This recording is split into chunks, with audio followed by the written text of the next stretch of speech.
guess I should probably hook up the G bender too, so I can play around with that. So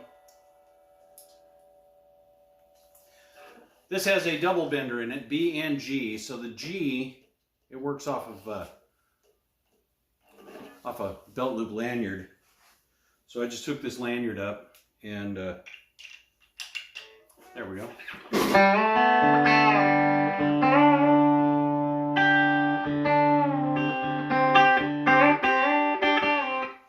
Okay, so now try it again here.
This is a brand new guitar I just got through building for a friend, and it has my boost coil pickups in it. So let me show you what those look like.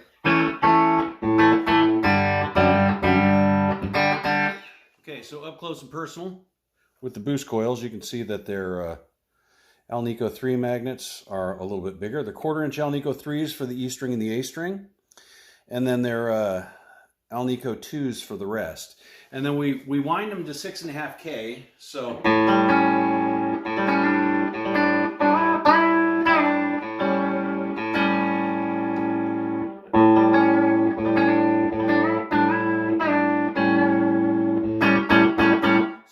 when I pull the tone knob, it just kicks on a boost. So I'll show you. It's literally, it's just a 2K boost. So we wind it until I get to 6.5K, and then we tap it and continue winding around it. So when you pull the tone pot, when it's down, it's like your 60s wind, 6.5K. And when you pull the tone pot up, it just adds that extra 2K. So it's kind of like an overwound or almost a P90-ish type sound. It's just a little punchier, a little beefier. And actually, I'm just plugged straight into an old PV amp that's kind of dying, but it's an old Special 112 that I keep here in the shop that can get dusty, and I don't care about it. So it still sounds okay.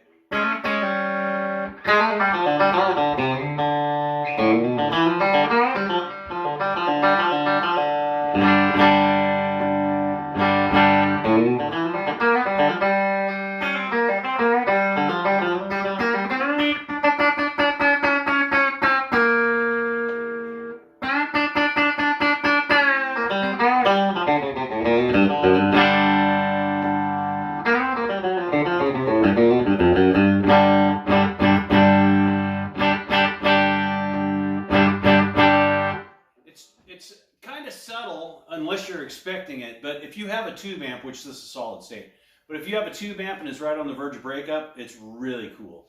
And it also works, you know, in all the positions. So, let's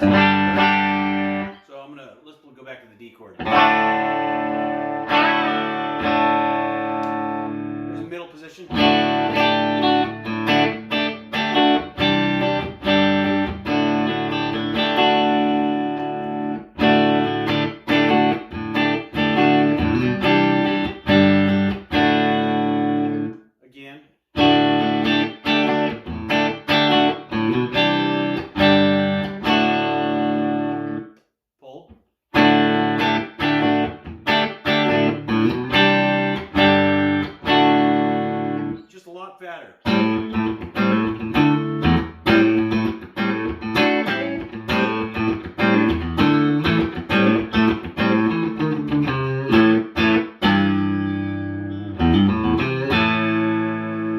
As opposed to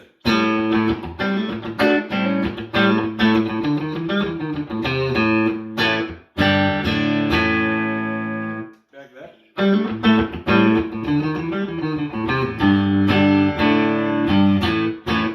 And then in the neck position, tone pot down, so this is the standard. So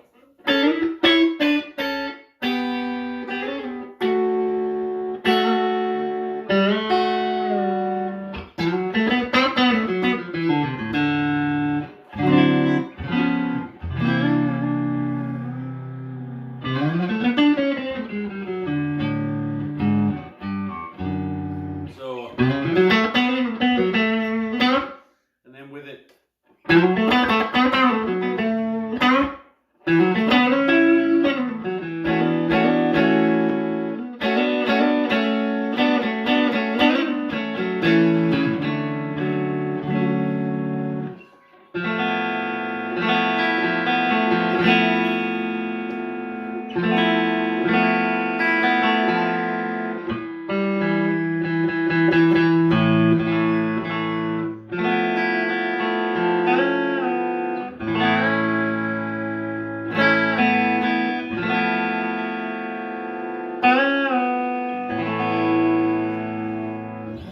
So you can do lots of cool stuff with it.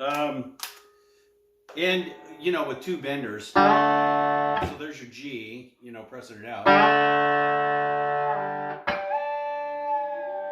And then the B pressing it down.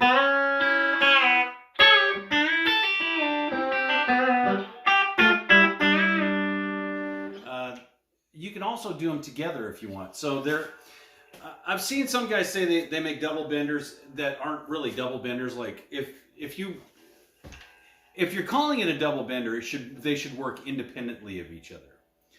You should be able to pull, you know, the B string or the G string at the same time or individually, and you know, that's a true double bender. So you can bend them both up if you want at the same time.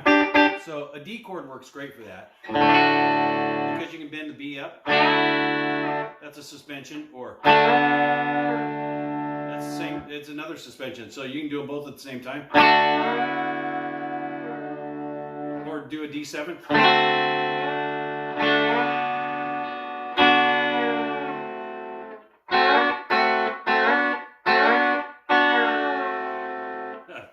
Takes me getting used to get them perfect though.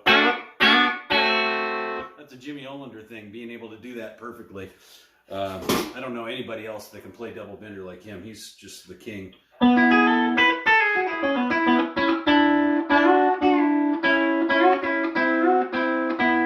So that's all G bender stuff.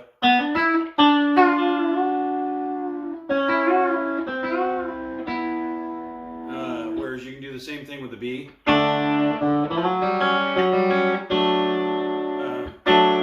So say an A.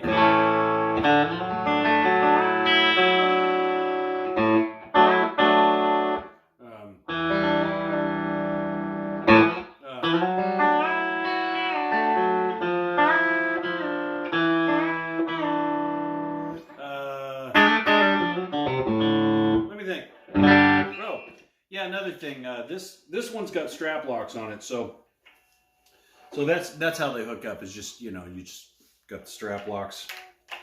Now I don't usually put strap locks on them, but being that this is leather covered, it's got to be a little bit farther out.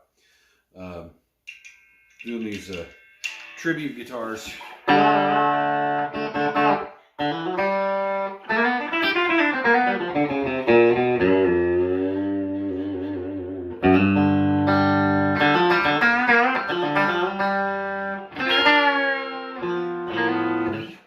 Another thing I wanted to say is,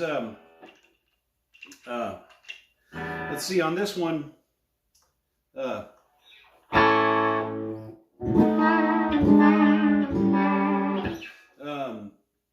this also has my bridge on it, and you can see that it's actually the pinky side, it's got pinky relief. It's cut down there, and it's got 2 screws in the front. And the reason for the 2 screws in the front is that cuts down on microphonics.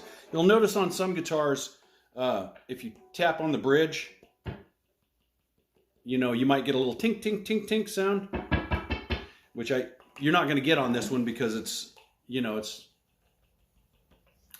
because it's screwed down in the front and it can't give you that microphonic thing going on. And these saddles, these saddles are made here in Tennessee as well. So basically, most of this guitar is made in the United States. The nut, that's a Graphtech Tusq nut. It's a white one. Usually I use Graphtech Black Tusq, but on this guitar, being that it's a tribute, I went ahead and used the white. And then the tuning keys, I use nothing but Kluson tuning keys on almost every one of my guitars. And these ones are pretty cool. These are the, let's see, KTS 6BXNM. And if you look at them, they're staggered. So the E strings, they're a little, I'm not sure exactly how much farther down it is, but the E string and the A string, they're taller. Then they go 2 shorter for the D and the G.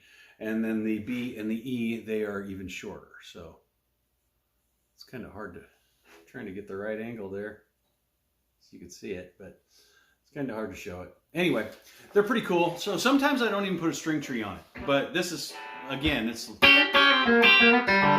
a tribute guitar, so.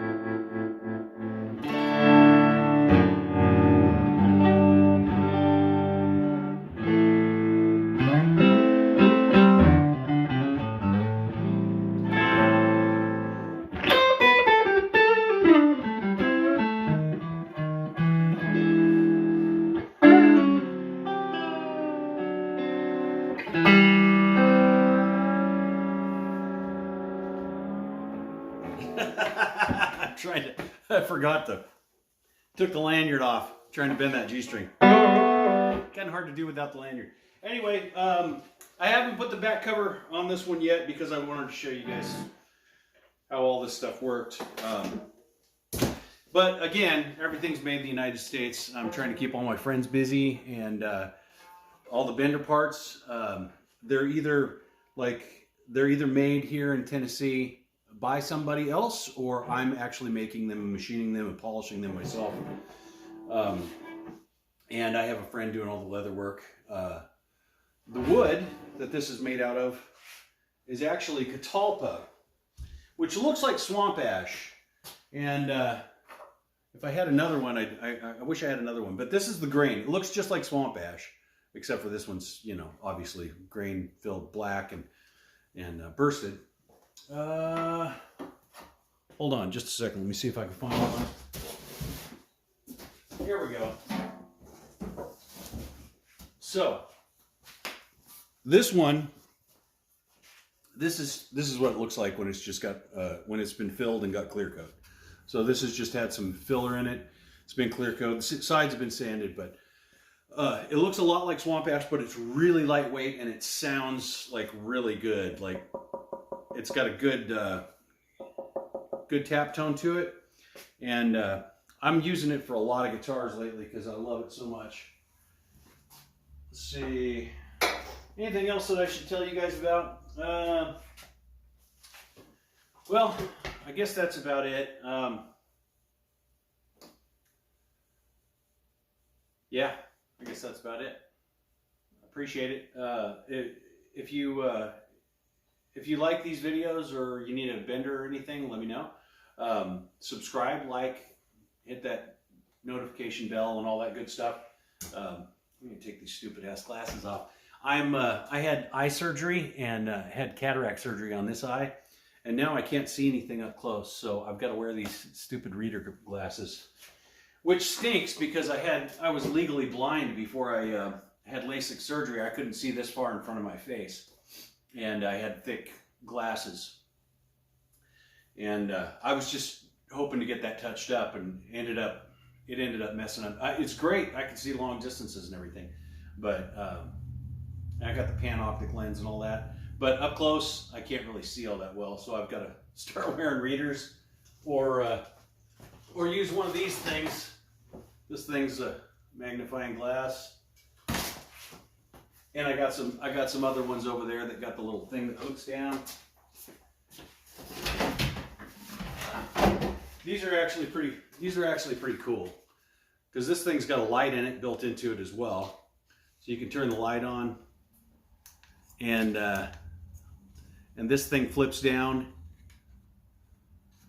plus these flip down, so you've got like different levels, and if you really need it, pretty high-tech stuff for an old country boy out here. But anyway, I hope you guys dig these videos, and like I said, if there's another thing, if there's any licks that you want me to like slow down, or if there's anything that you found in this video that you're like, wow, that was kind of cool, put it in the comments. Send me a message in the comments, and with whatever time it was and whatever key I was in at the time, and I'll go back through and try to figure that out and do little mini lessons for you guys. So if you guys want to know how to play any of these B bender or G bender licks, I can show you. So that's about it. I appreciate y'all, and I'll catch you next time. Thank you, folks.